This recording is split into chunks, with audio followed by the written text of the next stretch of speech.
പഴയ ബഷീറല്ല. ഞാൻ ആകെ മാറിപ്പോയിരിക്കുന്നു. ഞാൻ ഏകാന്ത തടവിൽപ്പെട്ടിരിക്കുന്നു.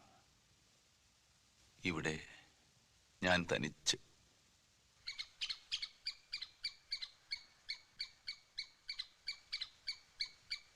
ആഹാ, കളിയാക്കാണല്ലേ? നിന്നെ പിടിച്ചാൻ സെല്ലിനകത്ത് ഇടുന്നുണ്ട്.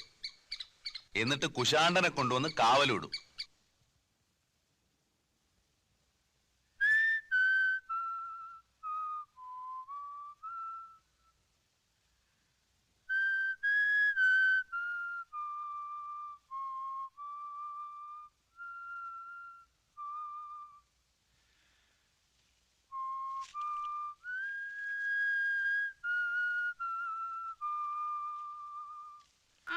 ചൂളം അടിക്കുന്നേ?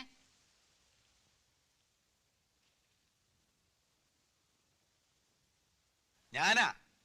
പേരെന്താ? ബഷീർ. എളിയ തോതിൽ ഒരു എഴുത്തുകാരനാണ്. 2.5 കൊല്ലത്തെ തടവ്. ഇപ്പൊ ഞാനിവിടെ തനിച്ചാ. കൂട്ടുകാരെല്ലാം പോയി. പേര് പറഞ്ഞില്ലല്ലോ. നാരായണി. സുന്ദരമായ പേര്. വയസ്സ്? 22. സുന്ദരമായ വയസ്സ്. കഠിന തടവാണല്ലേ? അതെ, 14 കൊല്ലം. അപ്പോ കൊലക്കുറ്റമാണല്ലേ?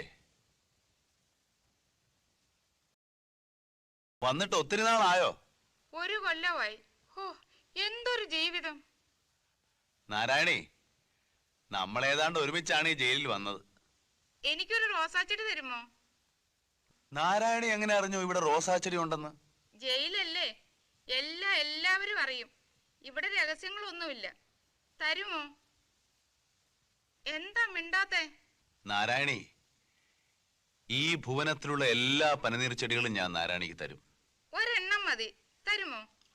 ഓ, എന്തൊരു ചോദ്യമാ നാരായണി ഇത്. തരുവോന്ന്? നാരായണി, അവിടെ തന്നെ നിൽക്കണേ. ഞാൻ ഇപ്പം കൊണ്ടുവരാം, കേട്ടോ? കേട്ടു.